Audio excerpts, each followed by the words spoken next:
Chapter 1 Received the Admission Letter. You are listening at Audio. Wade Gray lay in front of the window and saw a gray owl perched on the fence outside the window. It stared at him seriously with its brown eyes, then suddenly lowered its head, spread its wings, and made a cooing sound. Wade had a strange look on his face. If he had seen it right, the owl seemed to have thrown a letter into his mailbox. But, this is the One Potter series of novels, which haven't been published yet, right? It has been 11 years since he was reborn in this world. He grew from a babbling baby to 11 years old. He always thought that he was just reborn in the UK of the original world, and he had planned his life development for this. He never thought that he would actually receive a letter from an owl. Isn't this a materialistic world? But, since people can be reborn, if magic exists, it seems quite reasonable, right?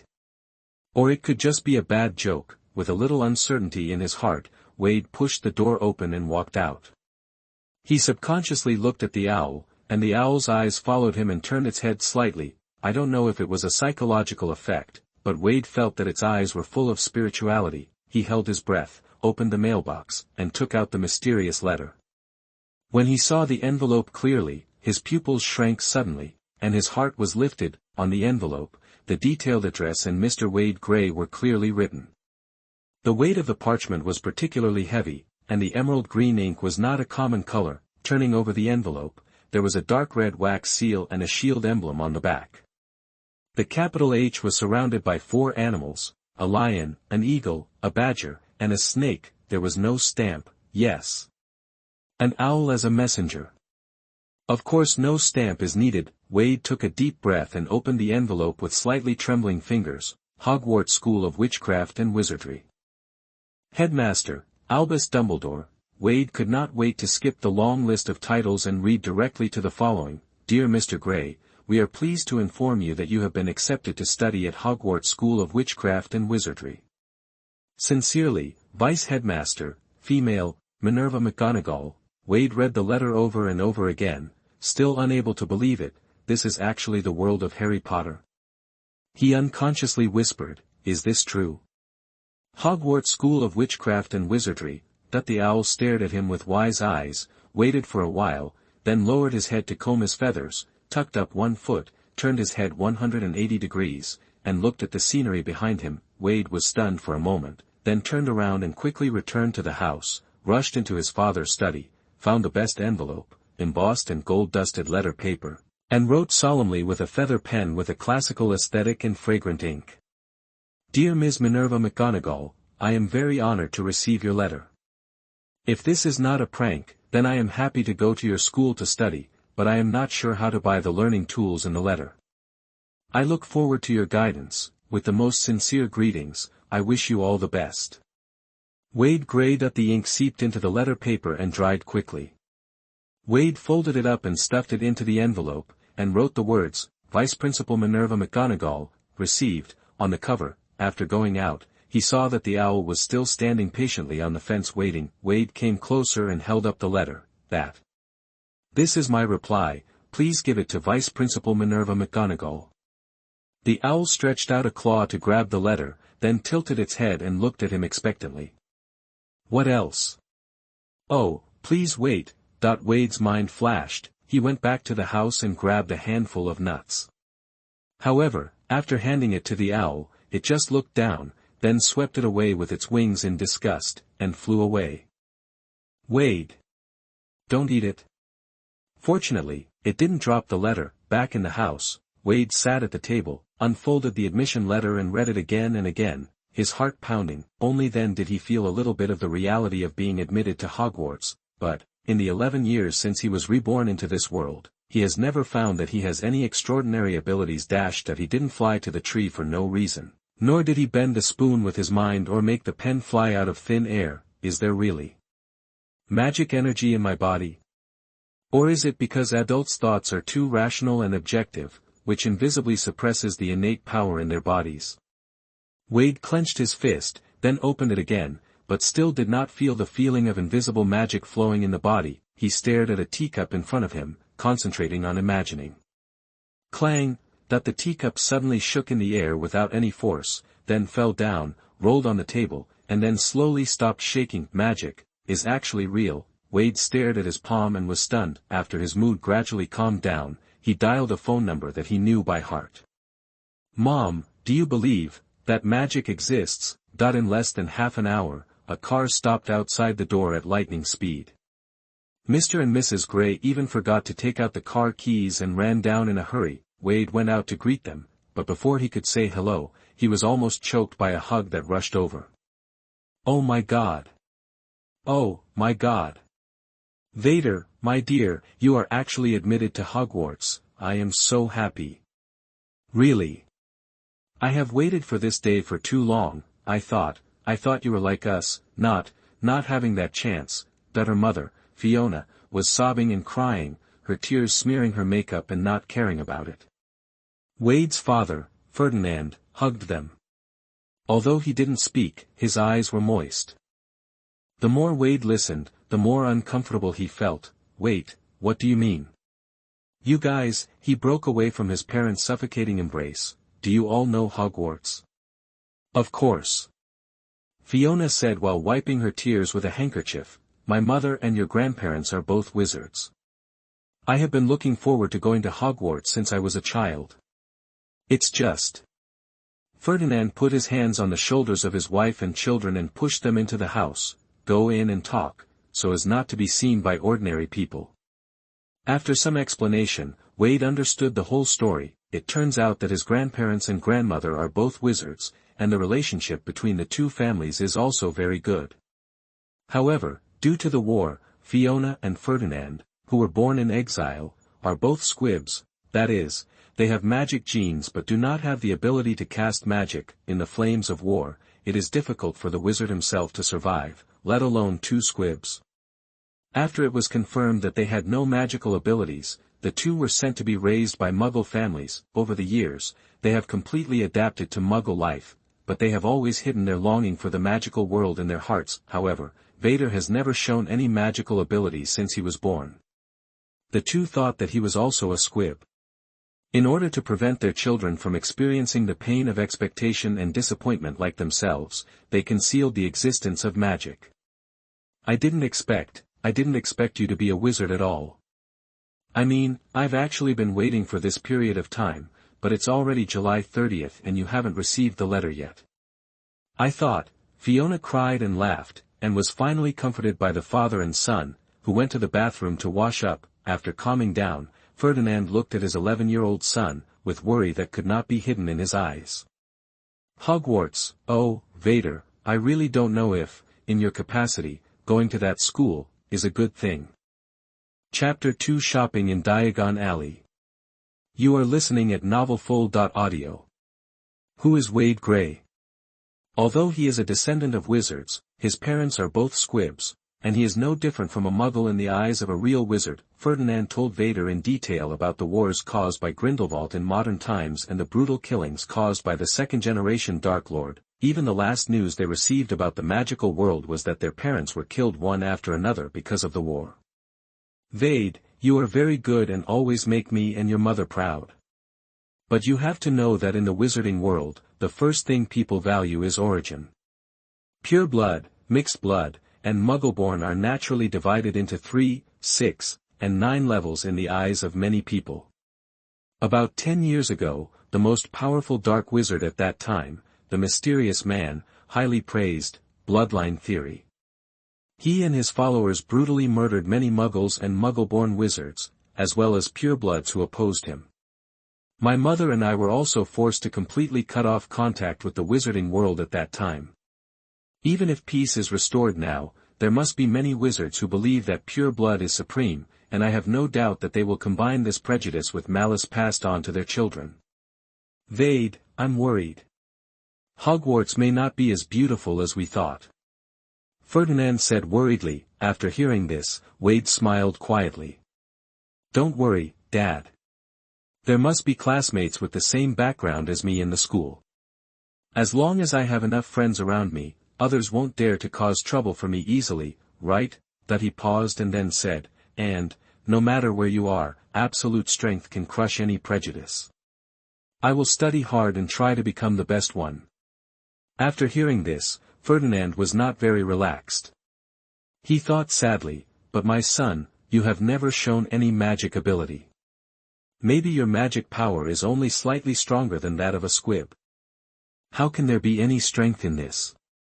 But to protect the young man's self-esteem, Ferdinand did not speak out his thoughts. Minerva McGonagall arrived faster than Vader expected. The day after receiving the letter, when the Wade family was having breakfast, they suddenly heard a knock on the door. Wade put down his knife and fork and opened the door. The moment he saw the person, he immediately recognized her identity. It's not that she looks exactly like the one in the movie. Vader has almost forgotten the plot of the movie he saw many years ago, and the image of the actor will not leave much memory. That it's not because the serious-looking lady in front of her is wearing a conspicuous green robe. Ordinary people wouldn't dress like this at all. It's because there is a string of handwritten names above her head. Minerva McGonagall. Vader was silent, and doubts arose in his heart again. Is all this true? Or is it not the world of Harry Potter that he traveled through, but the game world called Harry Potter? I am just an NPC who has awakened his past life memories and self-awareness. Hello, Mr. Grey. While Vader was thinking wildly, Minerva McGonagall tried her best to smile gently, but she still looked serious. I am Minerva McGonagall, Deputy Headmistress of Hogwarts and Professor of Transfiguration. Wade hurriedly retracted his wandering thoughts. Welcome, Professor McGonagall, please come in and have a cup of tea. The Grey couple heard the sound and hurried out. They looked in awe at this wizard who seemed to be mysterious and difficult to get along with. For a moment, they couldn't find their own voice and stammered, Yes, welcome, Professor, Madam, please come in and sit down. Ferdinand smiled warmly and glanced hastily at his son, as if he was worried that he would be cursed by the wizard. Wade was much more calm, because he knew that this lady was an extremely decent and kind-hearted person. He controlled his gaze not to look at the other person's head, and opened the door sideways to invite the other person to come in. Mag came here this time, firstly, to prove the authenticity of the magic school and persuade the couple to allow their children to go to school. Secondly, to take Wade to buy school supplies. She has met many Muggle families who don't believe in magic, suspect that she wants to capture their children for secret experiments, or prefer that their children go to Muggle schools, so she has prepared several tricks in advance. However, this family did not question magic too much. Instead, they were more concerned about the reading environment, which made her complete the previous task very easy. So not long after, the group arrived at Charing Cross Road in London, and Professor McGonagall took them into the dirty and small Leaky Cauldron pub. Probably because it was too early, there were not many customers in the bar. A hunchbacked man who was cleaning the table said hello, good morning, Professor McGonagall. He glanced at the family of three dressed as Muggles, focusing on Vader, who was much shorter than the others, and said casually, is this kid the new student at Hogwarts this year? Good morning, Tom. Professor McGonagall said, I brought Mr. Grey here to buy the things he needs for admission. Several people walked through the bar and walked to the small patio at the back. Professor McGonagall stood next to the trash can and took out his wand and pointed, Mr. Grey, please remember this place. If you want to enter Diagon Alley, you need to go through here. Pass. 3 pieces on the top and 2 pieces on the side. The wand tapped 3 times on a wall tile. The bricks on the wall all moved, as if an invisible hand was adjusting their shape. In the blink of an eye, a wide arch appeared on the wall, and noisy voices rushed in. Wow! The Grey family couldn't help but exclaimed. In front of them was a winding street, with shops on both sides full of dazzling goods, selling all kinds of strange things. People wearing wizard robes came and went, bargaining, children and parents acting coquettish, chasing and playing, giving people an extremely noisy and lively feeling. McGonagall led the 3 of them through many shops and came to Gringotts. Ferdinand had already prepared the money to be exchanged. He took out a large bag of jingling pounds and exchanged it for 50 gold galleons. Before leaving, Professor McGonagall reminded them that the number of Muggle banknotes that could be exchanged in Gringotts was limited, but there was no limit on metal coins or gold, jewelry, etc.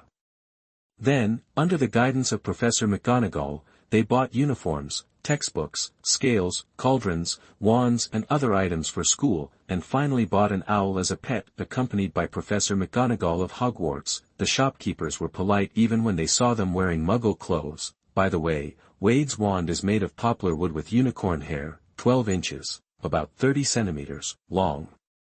Poplar wood symbolizes rebirth, and Wade felt very wonderful. It was as if his secrets were seen through by this wand. Chapter 3 Meeting Harry Potter. You are listening at novelfull.audio. After shopping, Professor McGonagall sent the family out of Diagon Alley and left. She also had the next little wizard who needed guidance. The Greys stood outside the leaky cauldron, looking at each other and grinning at the same time. Find a hotel first. I see there seems to be accommodation above the leaky cauldron. Don't. What if you meet a bad guy among wizards? It's more peaceful to stay in an ordinary hotel. That's right, Miss Fiona. I remember that there is a hotel with a nice environment nearby, and you can bring pets. Then what are you waiting for? Let's go. Wade pretended to be helpless and shook his head, carrying the owl's cage. One of the couple helped him hold the book, and the other carried the crucible and other items, and quickly went to the hotel to check in. After putting down their things, they were back in front of the leaky cauldron within half an hour. After entering the door, the Greys took out their bags and took out a wizard's robe. Seeing Vader looking at them in surprise, Fiona blinked and whispered, "While you were custom-making your clothes, I took the opportunity to buy the finished wizard robe. Don't be stunned, there is one for you too, go and put it on." That the three of them put on their robes in the corner. Fortunately, the weather was hot in summer, so they wore less, so the robes did not look bulky when they were put on. Fiona also added a hooded cloak to herself. Once she wore the hood, only a small piece of her chin could be seen on her entire face, making her look very cold and mysterious. At this point, they seemed to be able to blend in with the mysterious and dim atmosphere of the bar. Ferdinand pretended to be a regular customer and ordered a lunch. While waiting for the meal, he whispered to the two of them, "Although this restaurant may be a bit unhygienic, I want to try it." "Yeah." Fiona nodded and said solemnly, "I understand." "Me too." "What's the difference?" Wade complained, "What's the best British food?" "Foreign food." Sure enough, when lunch was served, the Greys stared at it for a long time, unable to muster up the courage to eat on the dark and dirty table with the unwashed fork. Finally, Fiona picked up the bread with a handkerchief and reluctantly took a few bites, while Ferdinand drank a few sips of rum. "It's no different, it tastes worse than the ones bought in supermarkets." While talking, the doors suddenly rang, and a huge figure completely blocked the light in front of the door. The Greys looked up and gasped. "Oh, my God!" Ferdinand groaned and subconsciously stood in front of his wife and children. "God bless." An extremely tall and burly man stood there.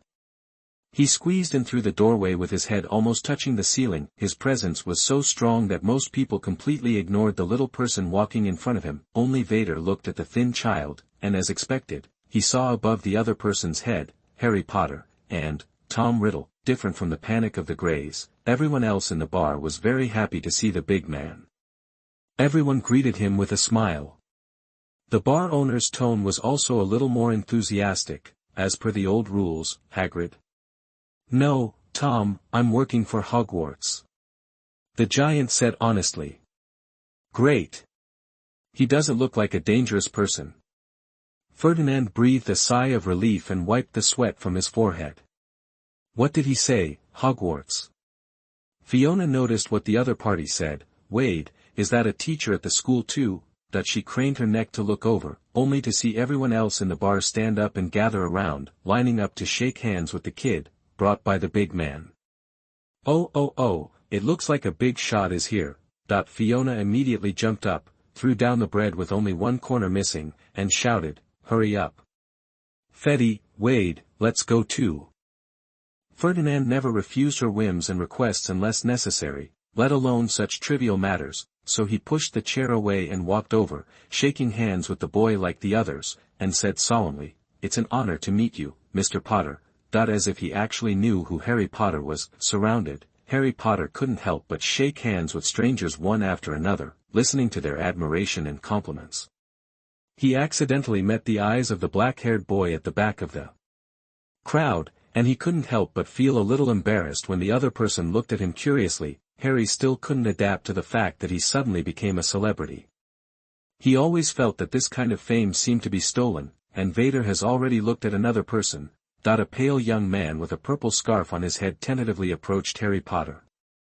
He looked very nervous and stammered, as if he was easily frightened. Seeing this, Fiona kindly made way for him so that he could shake hands with the famous Harry Potter. In Wade's eyes, that young man also had two almost overlapping names. Quilina's Quirrell. Tom Riddle. Wow, wizards seem to be no different from ordinary people.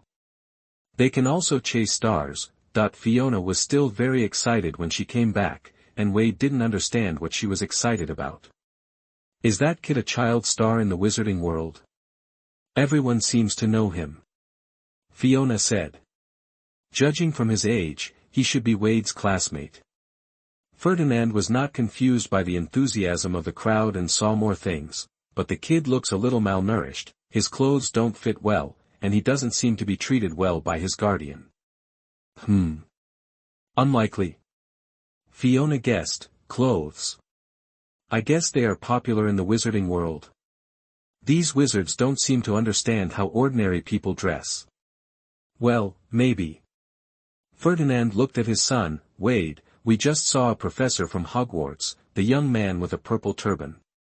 You really should come over to meet him in advance.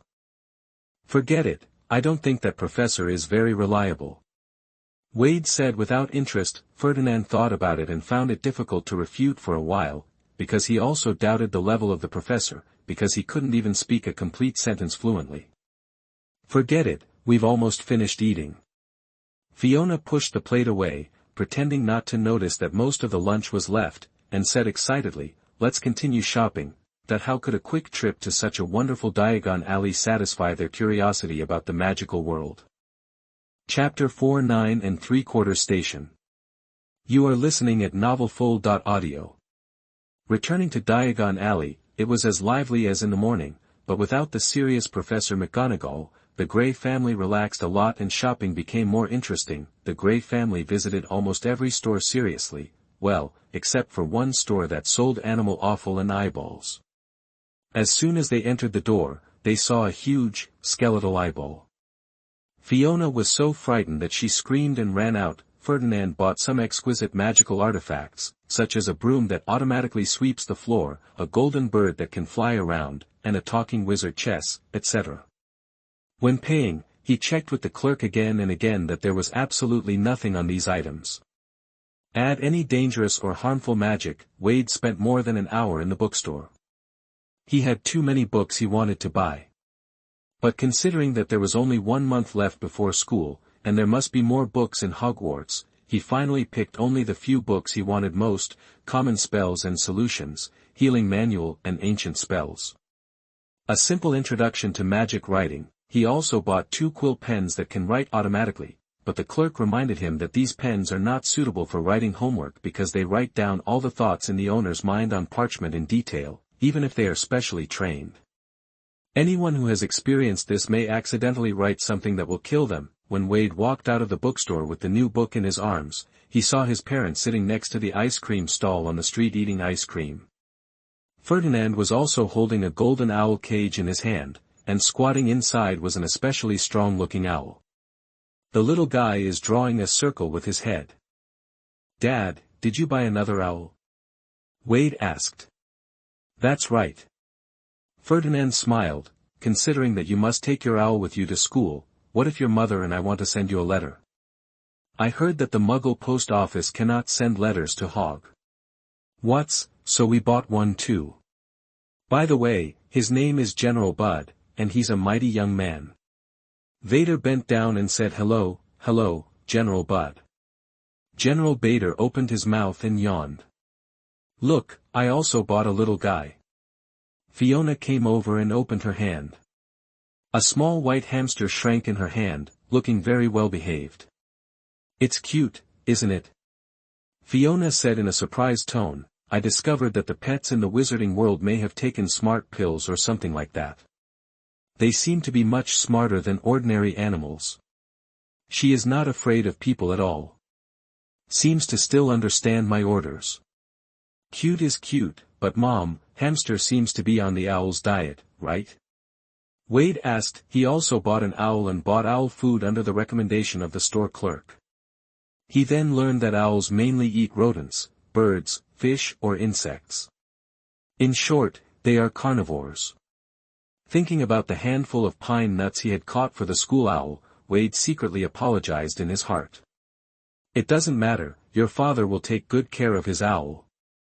Well, by the way, this is Miss Miriam.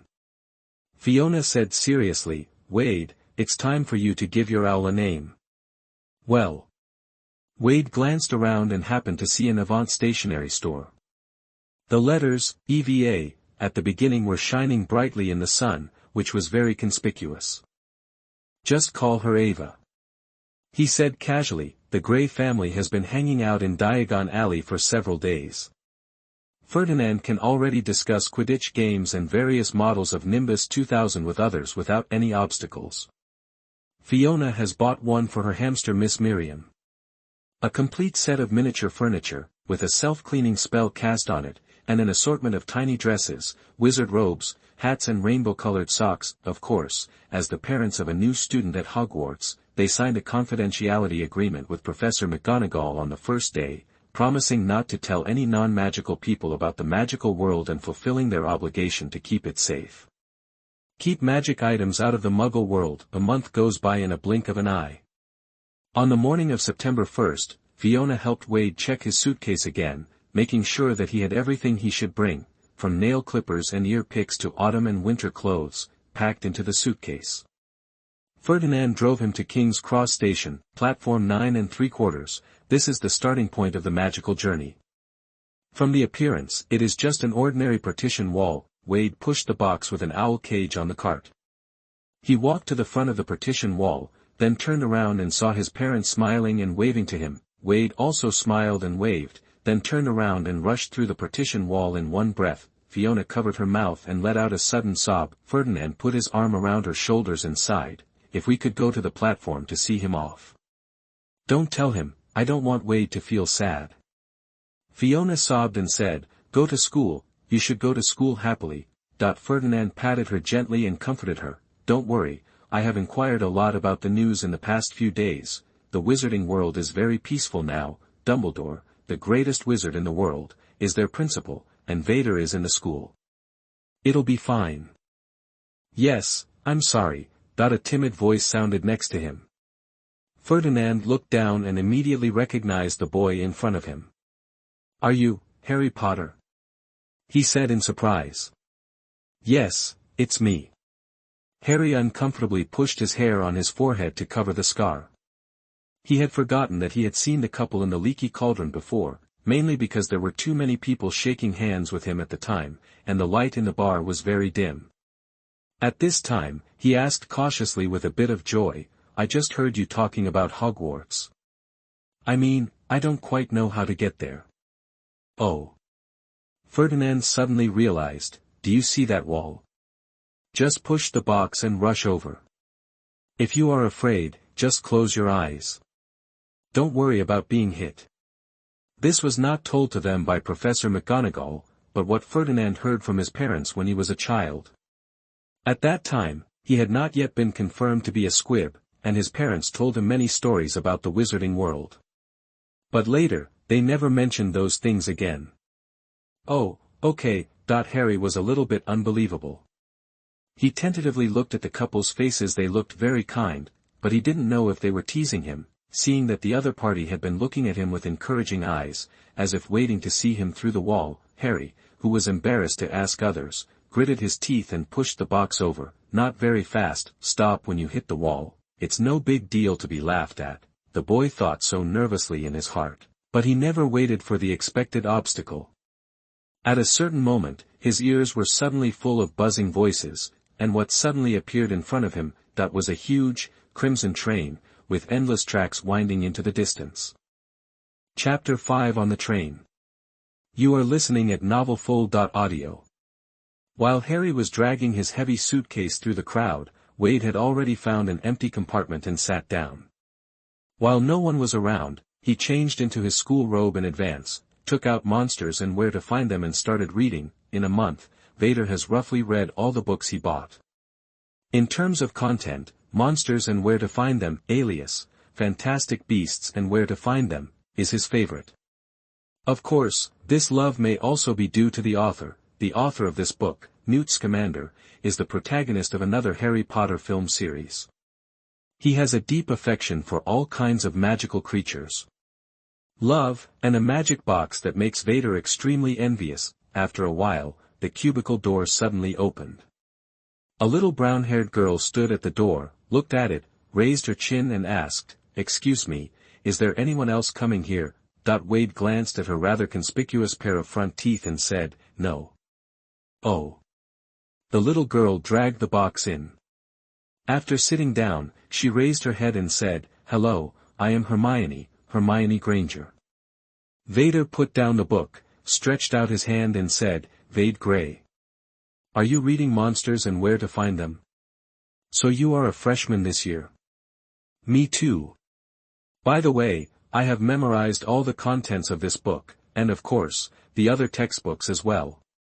Hermione was furious. He said with a little pride, "By the way, I also practiced a few simple spells, and they all worked. For example, like this, Lewis for Flash." The tip of her wand lit up with a soft glow. "Although I didn't memorize the textbook, but Vader also took out his wand, luminescence flashes." The two small light bulbs reflected each other, as if they were proof of the same kind. Hermione grinned and whispered with a bit of yearning, "It's amazing, isn't it?" Wade nodded silently. Hermione suddenly remembered something and quickly explained, "Oh, I am an ordinary person. I am a muggle. No one in my family knows magic. This kind of trick should be commonplace for you, right?" Vader said, "No, my parents don't know magic either." "Then we can help each other at school." Hermione said happily, "I mean, children from wizarding families must have studied with their parents since they were young and mastered a lot of magic, right? I don't want to be the worst among the students. The bad one.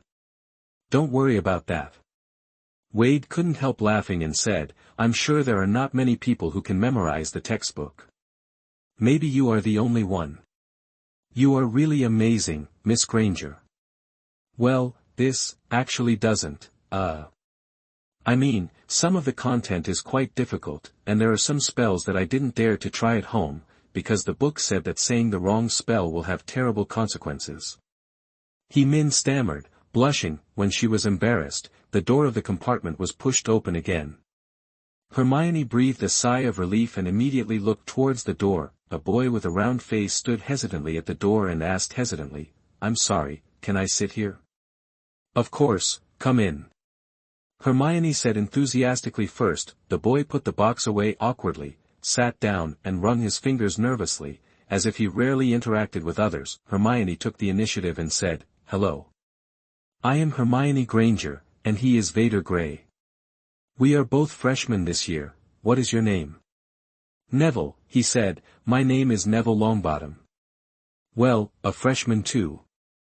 Oh, are you also from a non-magical family?" Hermione asked curiously. Neville lowered his head, "No. My parents are both wizards." "Then you must know a lot of magic."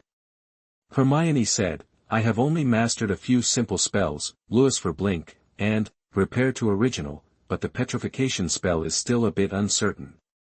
It should be Petrificus to Toulouse, or Petrificus Totaluse." Neville was confused. Petri what?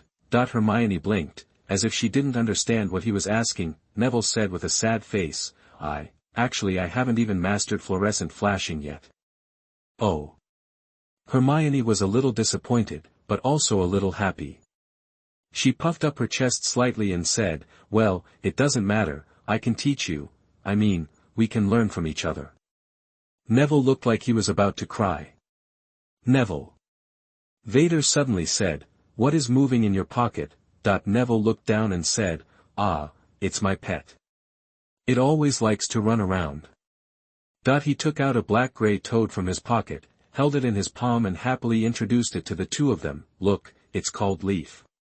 Vader and Hermione leaned back in unison, trying to distance themselves from the ugly creature without being noticed by Neville. The short and fat Toad stretched his legs, jumped out of Neville's hand. It happened that Neville had not closed the compartment door when he came in, so Mr. Leaf ran to freedom without hesitation, and disappeared after 2 bounces. Neville looked at his empty palm, froze for 2 seconds, and screamed, "Leifu," that he chased out, and Wade heard the sound of the boy accidentally hitting the car. The 2 people in the cubicle looked at each other. Hermione whispered, "Although it is written in the notice. I originally thought that no one would keep a toad as a pet." Wade nodded sympathetically. He knew that some golden, pink or emerald green toads were indeed pretty, but how could anyone really like those gray, pimple-covered toads? Neville just really liked his toad. After a while, the boy came back wiping his tears and said in tears, "I didn't find it, everyone said they didn't see it." Wade advised him, "The train is closed. If you look for it when you get off the train, you will definitely find it. Presumably no one would steal a toad." Neville was not comforted. Tears were still falling down. Seeing that he was really sad, Hermione sighed helplessly, stood up and said, "I'll go look for him with you." She asked Vader with her eyes. Vader shook his head. Hermione and Neville left, and the originally noisy box immediately became quiet. Wade looked out the window and saw the rolling hills slowly moving back. He knew that if he went to look for toads with Hermione and the others, he would meet Harry and Ron, and 11-year-olds could easily become friends. In this way, the Iron Triangle will become a 4-person party. But after thinking for a long time, Wade still felt that there was no need to hug the protagonist's thigh, because what attracted him was not the adventure story of ordinary elementary school students fighting against the big devil in this year's drama. The magic itself was interesting enough. Chapter 6: Arrival at Hogwarts. You are listening at novelfull.audio. Hermione and Neville walked around the entire train, but they didn't find the escaped toad. Fortunately, Neville had gotten over the sadness of his pet's escape, or maybe not, because he was still depressed, but at least he wasn't crying anymore. Hermione was surprised to see a pile of snacks on the table when she entered the door, and asked, "What are these?" "A lady selling snacks just came here." Wade gestured, "Look, I bought a lot: strawberry custard, chocolate balls, pumpkin tarts, pot cakes, and fruit juice. Let's eat them together." "Oh, Neville, do you want to try this mint toad?" Neville took a bite while chanting Riff, and his eyes suddenly lit up. "It's delicious." Hermione didn't refuse. She sat down generously and took a piece of cake, saying, "Thank you, I'm hungry too. By the way, you won't believe that Harry Potter is in the compartment less than 10 meters away from us. Do you know Harry Potter?" "Of course, his name is mentioned in important magical events of the 20th century." Wade said while unpacking the chocolate beans, "But I think it's better not to disturb him. He also lost his parents on the night he became a hero. If it were me, I would rather not have this honor." Hermione was stunned. You are right, I didn't expect." Neville lowered his head, and his hand holding the mint toad tightened slightly. The Potter family's sacrifice and honor are world famous, but not many people know that during that time, the Death Eaters captured Neville's parents and tortured them crazy in order to find the missing Voldemort. The boy hid these dark things in his heart, and several people had a full meal. Wade thought that there would be a lot of snacks left over. But the train kept clanging for a long time. It was dark, but they still hadn't reached their destination. The snacks on the table had been eaten by the 3 of them. The sails which was nowhere to be seen, and they hadn't found their dinner yet. "Isn't Hogwarts in England?" Hermione stood up angrily and said, "I'm going to ask the driver when we can get there." "Let's go together." This time Wade stood up. He was a little curious about the train driver who might only work 4 times a year. He didn't know who was doing this job. Neville followed him. He wanted to look for his pet again. The train driver was an ordinary brown-haired man. He was smoking a pipe, had a stubble on his face, and had a good temper. Facing the questioning of the 3 little wizards, he smiled and replied, "Don't worry, we'll be there soon. You will have dinner in Hogwarts Castle." Hermione went back contentedly, passing by many compartments along the way. Wade also casually observed them. They were all unfamiliar faces. He only recognized the Weasley twins. Their compartment was very lively. He could hear cheers and laughter from a long distance. He didn't know what interesting tricks they were playing. Before reaching the compartment, he suddenly heard screams. 3 children stumbled through the aisle. One of the blonde boys pushed Neville and shouted, "Get out of the way. Don't block the way. Hey!" Hermione didn't call anyone and stomped her feet angrily. "Impolite guy." Wade reached out to support Neville, who almost fell. "Thank you," Neville said gratefully. Wade shook his head and said to Hermione, "You go change into your school robes first. We'll wait outside." Hermione nodded, swallowed her anger, stepped heavily into the compartment, locked the door, pulled the curtain, and quickly changed her clothes. Then it was Neville. Just as the 3 of them put all the things on their seats into the box, they heard the driver's voice echoing on the train. "We will arrive at Hogwarts in 5 minutes. Please leave your luggage on the train and we will take you to school." The train slowed down and stopped at the platform. Hundreds of students rushed out like bees leaving their nests, and the dark and small platform was crowded with people. Hermione and Neville followed closely behind Wade, their faces pale. "First-year students. First-year students, follow me. Watch your feet." Not far away, a big man holding a lantern shouted in a loud voice. Wade and others squeezed through the crowd. They noticed that the old students went in another direction, but in front of the huge size of the gamekeeper Hagrid, no one dared to question it. A group of people walked through a dark path in the woods and finally saw a towering castle in the distance. Countless windows were shining with lights, and the light was reflected by the dark mirror-like lake, making the castle look particularly majestic. "Wow!" the freshmen exclaimed in unison. Under Hagrid's command, the group crossed the Black Lake in a boat and finally arrived at the bottom of the castle. Hagrid also found Neville's toad on a boat. Neville took his precious toad with great joy, and Hagrid knocked 3 times on the castle gate. The gate opened, and Professor McGonagall stood in front of the gate with a serious expression.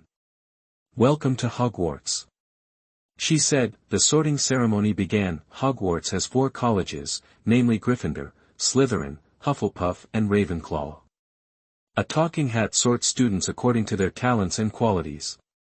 This is what Wade knew in his previous life. After traveling to this world for 11 years, he has actually forgotten many plots in novels or movies. But after finding himself in the world of Harry Potter, he thought back carefully, recalled many impressive plots, and recorded them in his own unique way. Before registering, Wade had of course carefully considered which college he wanted to go to. Although the sorting hat valued talent, it would also consider the student's own wishes. First of all, of course, exclude Slytherin. His parents are not wizards, and Slytherin, who values blood and family background, is afraid that he will be excluded by other students. Although Wade was not afraid of those teenagers, he was not interested in taking on difficult challenges. Gryffindor. Wade thought about it again and again, but still felt it wouldn't work. With Harry Potter here, Gryffindor is where the storm gathers, and all eyes are on them. Moreover, in the plot, most Gryffindors are a bit brainless. They were incited by rumors several times and isolated and excluded Harry Potter, who had made no mistakes, leaving a very bad impression on Vader. Similarly, Ravenclaw seems to have experienced bullying, teasing her classmates. Luna Lovegood. It wouldn't be like this if it were Hufflepuff. Although most of Hufflepuff's students have mediocre grades, they are sincere, kind and trustworthy. As for being treated as a fool, so what? Vader believed that his mind would not change because of the academy. After making the decision, Vader seemed a bit more calm than the little wizards who thought they had to fight the giant monster. After the Sorting Hat sang a song, Professor McGonagall took a long list and assigned the freshmen to the corresponding houses, some very quickly, while others had to hesitate for a while. Suddenly, Wade heard a familiar name. Hermione Granger. Professor McGonagall shouted. Hermione ran over and put on her hat hastily. After a moment, the Sorting Hat shouted, "Gryffindor." There was loud applause from the Gryffindor table. Then. Vade Grey. Chapter 7 Branch. You are listening at novelfull.audio. Vader walked over quickly, put on the Sorting Hat, and said in his heart, Hufflepuff. Hufflepuff. I want to go to Hufflepuff. Hufflepuff? A small voice said, "Oh, maybe you didn't listen to the song I just sang. It doesn't matter. I can sing a section for you alone, the people there are honest and loyal." Wade. He vaguely noticed something. The Sorting Hat continued singing, "Hufflepuff students are tough and honest." Wade. "Okay, I understand, no need to sing." Sorting Hat, "Not afraid of hard work." Wade. "It's a bit too much. Your voice is a bit too loud." The Sorting Hat whispered, "Although Hufflepuff never refuses any student who wants to go to Hogwarts, there is a place that is more suitable for you." "Well, it is always difficult for people to recognize themselves, isn't it?" Vader said in his mind, "I won't go to Slytherin." "Of course," the Sorting Hat shouted, "Ravenclaw." The second row of tables on the left began to clap and applaud, and the applause was very controlled. Wade sighed in his heart, took off his hat and walked towards the table decorated with cyan and blue, the rigid Sorting Hat. "What if you are not honest and hardworking? I just like to make friends with upright, honest, hardworking people, don't you?" Several Ravenclaw students stood up and shook hands with him. The leading boy said, "Welcome to Ravenclaw. I am Westmore, the prefect of boys." Another boy came over and said, "Your name is Wade Grey. Then you are a perfect fit for our academy." "What do you mean?" Wade asked. "Oh, Benson, don't tell that joke of yours." West thought of something and said helplessly. Benson winked and said, "Because our house ghost is also named Grey, Ms. Grey." Wade looked at him, and after a few seconds said slowly, "Oh, so what, Benson?" West pushed the boy's head back. "I told you a long time ago, don't imitate the Weasley twins, you don't have any funny blood." Benson lay on the table as if he was hit hard, his whole body turned gray. Wade thought his current expression was actually more funny. He sat on his seat and looked around. He needs no introduction. In his eyes, everyone around him has a name, or two, on their head. However, almost everyone in Ravenclaw had no impression of Vader, probably because it was not mentioned at all in the plot. The only exception was a very cute black-haired girl not far away diagonally opposite, Qiu Zhang.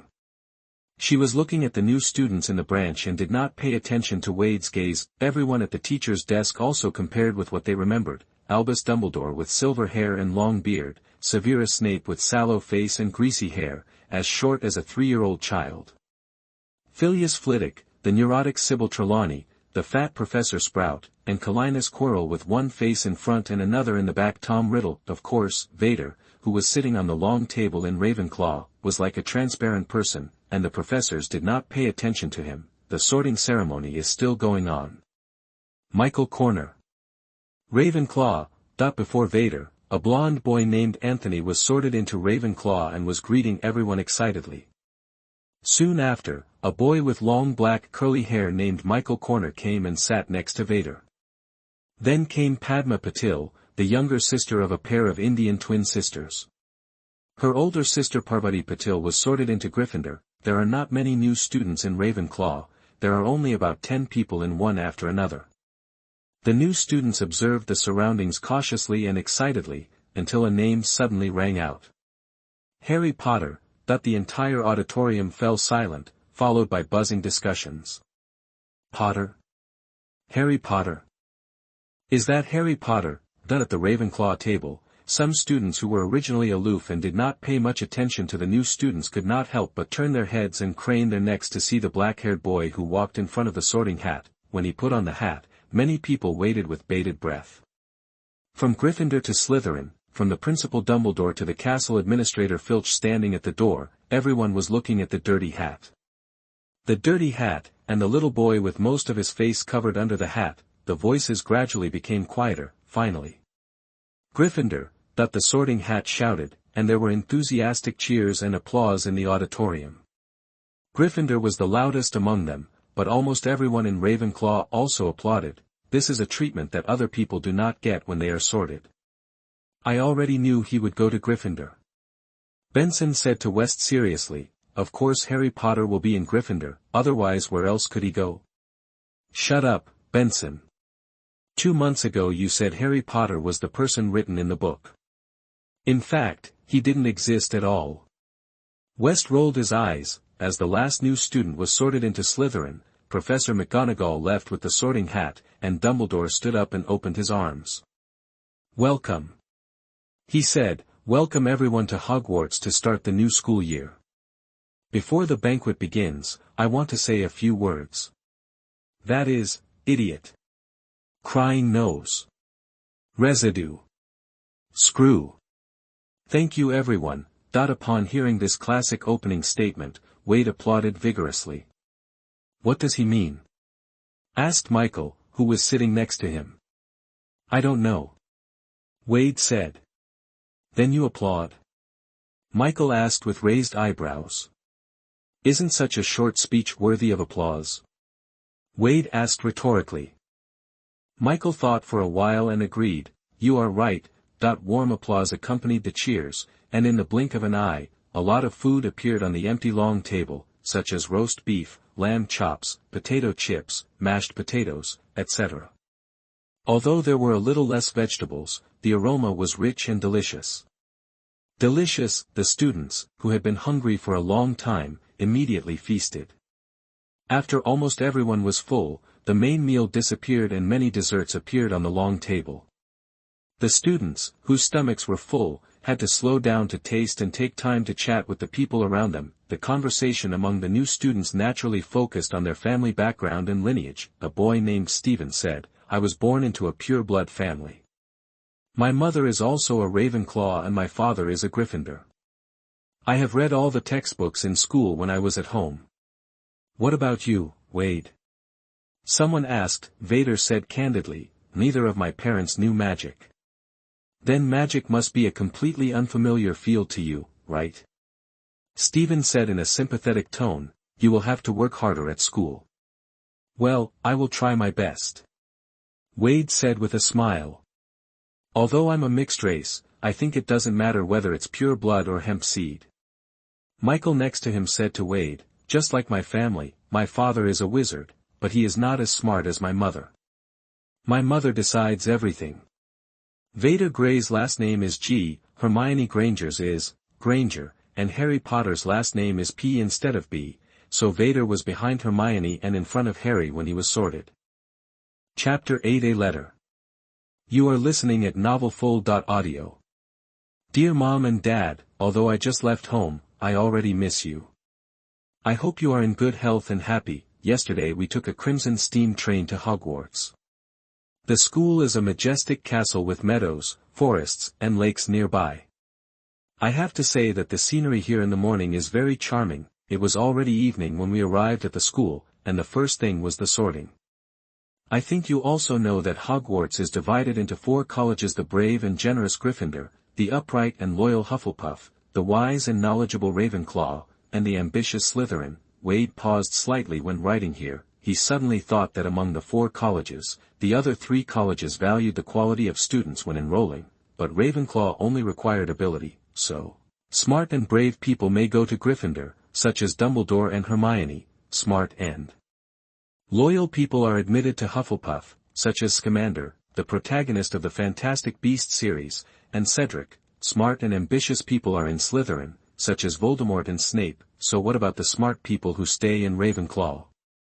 Maybe they are smart and quick-witted, but smart people are often better at seeking benefits and avoiding harm, and are more likely to retreat in the face of difficulties and dangers, choosing a more relaxed and beneficial way for themselves, in order to achieve something. In addition to the mind, spiritual qualities are the core of the driving force, either to move forward courageously, or to be tenacious, or to be ambitious. Smart people who are immersed in their own world and do their own thing often become weirdos in the eyes of others. So in the plot, Ravenclaw has the least presence among the 4 colleges of Hogwarts. The Ravenclaw members who appeared, whether they are studying or have graduated, except Cho Zhang, are more or less neurotic. Thinking of the sorting hat saying that he was the most suitable for Ravenclaw, Wade frowned somewhat unhappily. Then he thought again. What kind of person he was not something that a hat could decide. Moreover, the sorting hat had made mistakes more than once or twice, such as when it sorted the cowardly Peter Pettigrew into Gryffindor. Wade paused for a moment and continued to write. A talking hat sorted me into Ravenclaw, which I think is the best recognition of my mind. I do intend to learn as much as possible during the 7 years of studying, because I heard that there is no place in the whole of Britain with a richer collection of books than Hogwarts. It must be said that the wizarding world is far less far-sighted than the Muggle government in this regard. There is no so-called public library here. The precious books are either hidden in the school or in the private study of some aristocratic families. Headmaster Albus Dumbledore is a somewhat strange person. He has long silver-white hair and a silver-white beard. His temperament is exactly the same as the mysterious wizard that people imagine, just like a living Merlin. Can you imagine it? His speech at the opening ceremony was, "Idiot. Crybaby. Scum. Twist." No one probably knew what it meant. But even though I didn't understand it, it was much better than the long and boring speech. Because after he finished his speech, many delicacies appeared on our table. Yes, they appeared suddenly. Magic is really magical, and we were all very hungry at that time. While being a little weird, this professor is also very humorous, kind, and gentle. He is also the greatest wizard of the contemporary era. A classmate from a wizard family told me that because of Dumbledore, Hogwarts is also recognized as the safest place in the world. So you don't have to worry about me encountering any danger in school. The students here will not curse others for no reason. They are no different from children in ordinary schools. In addition, my college, Ravenclaw, has a separate tower located on the west side of the castle. After dinner, the college prefect led us to the tower. We had to answer the door knocker questions correctly to enter the lounge. The lounge is a very wide round room, with many stars painted on the dark blue dome and a thick carpet covered with stars, which looks quiet and elegant. There are many arched windows around, with bronze silk hanging down. Through the windows, you can see the mountains and wilderness in the distance, as well as the Quidditch field and the school. The dormitory is in the corner building next to the tower. I have to say, it really takes a lot of stairs to go back to the dormitory.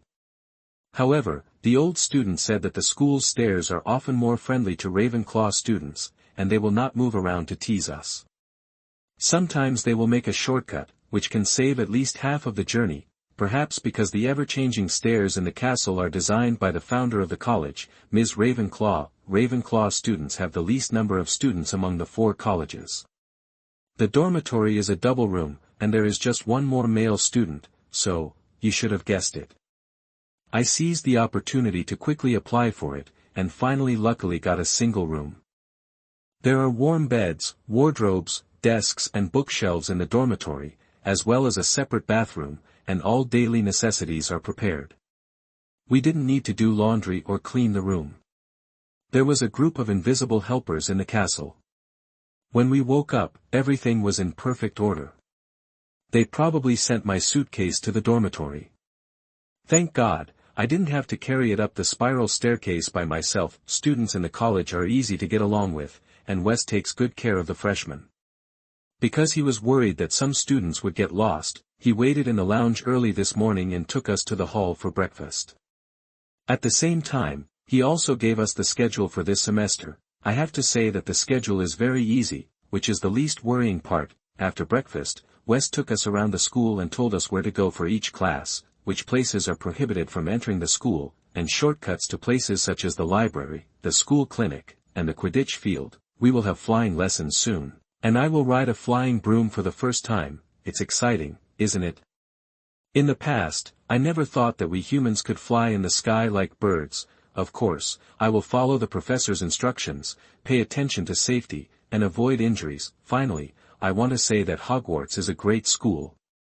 I like it here. Love you. Ved Grey. As a human being in 2 lives, Ved is not as heartless as ordinary children. He knows very well how worried parents who love their children will be when their children leave home. Therefore, Wade took advantage of the free time before class to write down everything that happened when he came to school, and even hand-painted a simple diagram of the school layout and put it in the letter paper.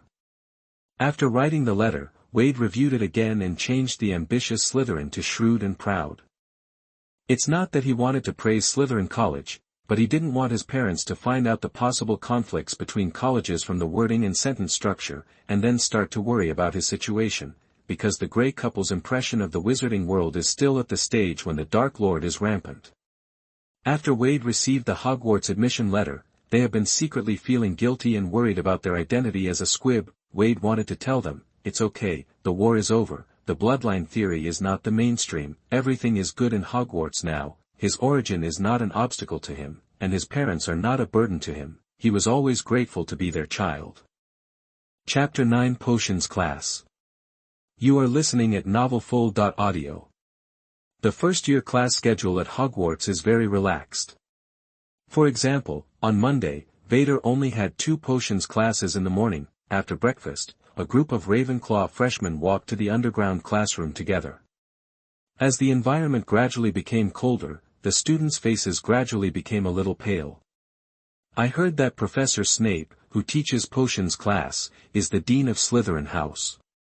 Michael, who was walking next to Vader, took the initiative to talk to him in order to ease the tense atmosphere. Did you notice it during the sorting last night? It's the teacher with black hair and a hooked nose. Of course. Padma said, I have to say, we'd better not provoke him. Everyone arrived at the potions classroom in silence. There were rows of glass jars in the cabinets against the wall, containing various animal specimens. Some timid children seemed to be scared to cry when they looked at them, and they sat down tremblingly. The farthest point from the specimen. Wade directly chose the corner position. He was not afraid of dead specimens, but he was worried that some classmates would make mistakes and harm himself. After a while, Hufflepuff students arrived in droves, and their reactions were similar to those of the new Ravenclaw students. However, Ravenclaw, who came first, had already taken advantage of the situation, and the Hufflepuff students had to disperse to the edge. There were also 2 more Hufflepuff students near Vader's originally empty corner. Hello, my name is Theo Mancini. He is Ryan Caro. The brown-haired Hufflepuff boy was the first to greet Wade. Excuse me, who are you dash? Vade Grey. Vade? Theo Mancini asked curiously, do you know the professor of our class? The blond boy named Ryan suddenly said, Theo, stop talking. He said, the professor is here. As soon as he finished speaking, the classroom door was slammed open, and a man in black wizard robes strode in. His face was cold and menacing. Many students subconsciously shrank their necks, and the classroom suddenly became silent. Snape scanned the students in the classroom, took out the roster and began to call names.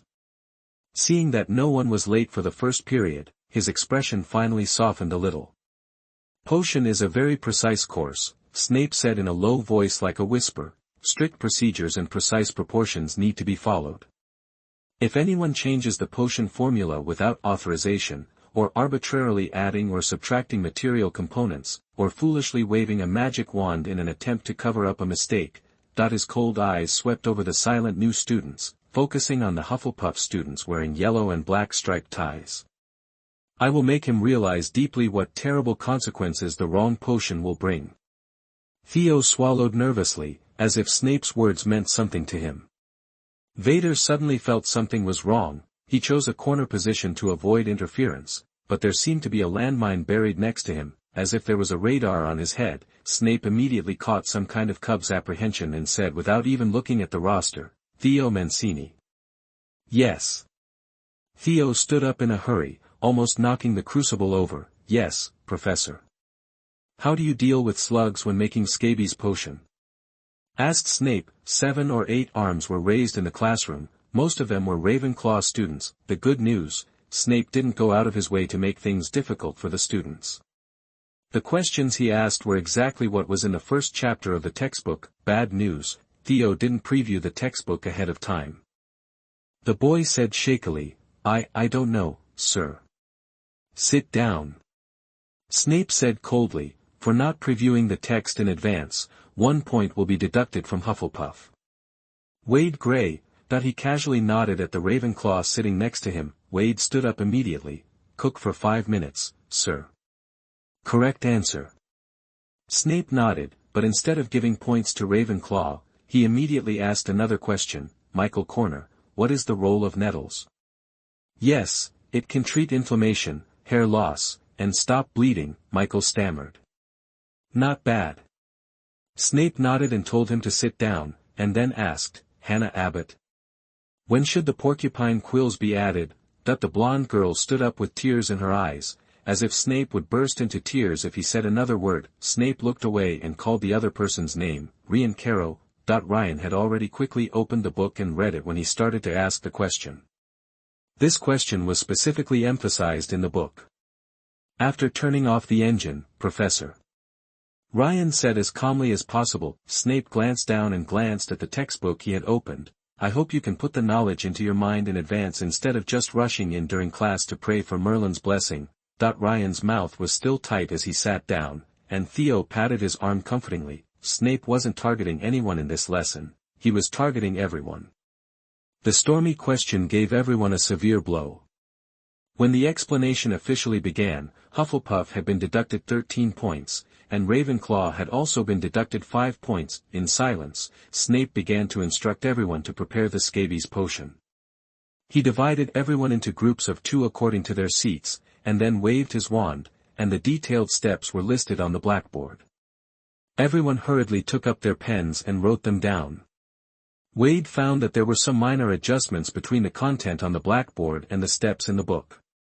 If they followed the content in the book completely, they might not be able to prepare the results that would satisfy the professor. Sorry. Theo, who was in the same group with Wade according to his seat, whispered, I didn't preview the text in advance, but I will try not to hold you back. His amber eyes were very sincere, and Wade's depressed mood because he was originally grouped with a student scumbag was relieved. Nothing. Wade said, the preparation of scabies potion is very simple. As long as you follow the steps, there shouldn't be much of a problem. Theo went to the shelf next to him to get the herbs. Wade weighed them on a scale and pushed the snake's fang to Theo with a knife. You handle the materials, I'll be responsible for boiling. Okay. Theo responded, put on protective dragon leather gloves, and then put the snake's fang into a mortar and ground it into powder. Wade picked up 4 slugs with tweezers and put them into the crucible to boil, while carefully controlling the heat with a magic wand. A few minutes later, Wade took out the discolored slugs and put them aside for later use. He changed the water and heated it again, and reviewed the boiling steps again. Theo next to him had already processed the snake's fang powder and was now chopping the dry nettles. Wade was a little surprised to find that although this Hufflepuff student looked a little clumsy, he was very careful. The processed powder was fine and uniform, without any rough particles or impurities. Maybe this partner is not bad, Vader thought. Chapter 10 Library. You are listening at novelfull.audio. The water in the crucible soon emitted white gas. Wade added the snake fang powder and then the nettles.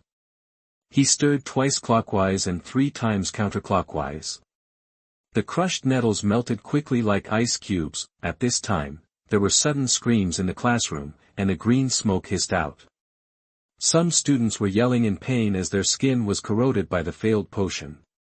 Theo was startled. What's going on? Don't be distracted. Wade didn't even look over there. He kept silent for a few seconds and added the slug to the list. Theo, open the cauldron. Theo immediately executed it. He was still wearing dragon leather gloves, while Wade waited a moment, added 2 porcupine quills, and stirred 5 times clockwise. The potion immediately underwent changes visible to the naked eye.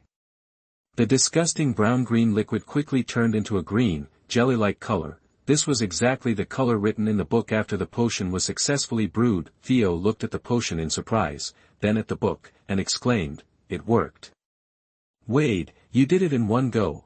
At the other end of the classroom, Snape, who had just dealt with a potion accident and scolded a few students, heard the sound and strode over.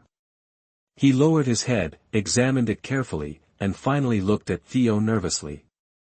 With a look in his eyes he reluctantly said, not bad, it has reached the standard. 1 point added, for each person. It is said that Professor Snape rarely adds points to houses other than Slytherin. I mean, it would be great to be able to add back the deducted points. On the way after class, Theo excitedly told his friend Ryan said, "And after we finish the potion, we can use the remaining time to prepare the cough potion for the next class. Next time Professor Snape asks a question, I will never be unable to answer a sentence." Ryan was also happy for him and added, "The potions in our group have always been a bit poor, they exude a strange smell. I wonder if the brewing time is too short." "Hi, Vader." A voice came from behind. Michael quickly caught up with Vader and said, "I want to ask, how did you get that light green color?" "I also followed Professor Snape's steps exactly. I made it, but I don't know why, but the color is a bit dark. If there are no mistakes in the steps, it should be the difference in material processing."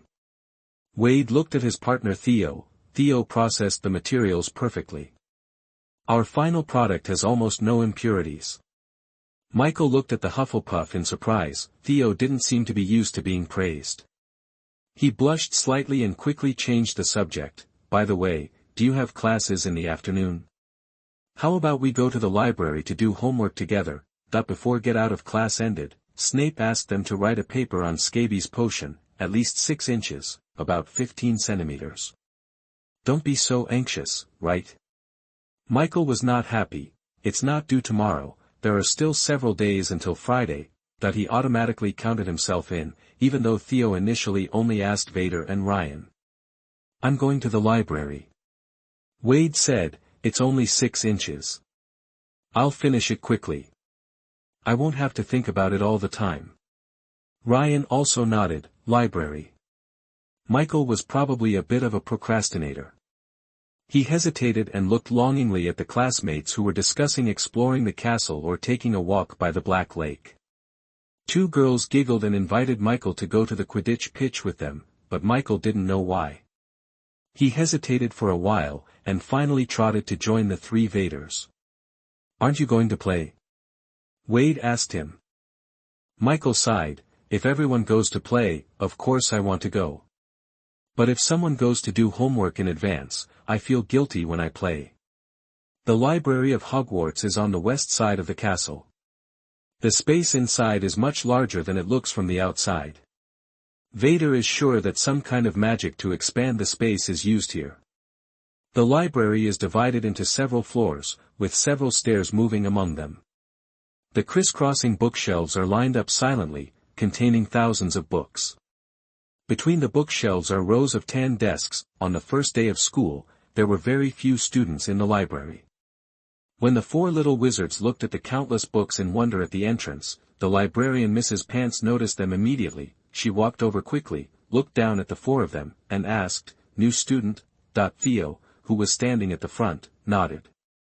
"No scratching, tearing, folding, staining, damaging, throwing books, no making noise, no eating in the library, understand?" Mrs. Pants said sternly. Theo nodded quickly, as if he had a vision of Professor Snape. "You are not allowed to go to the restricted book area.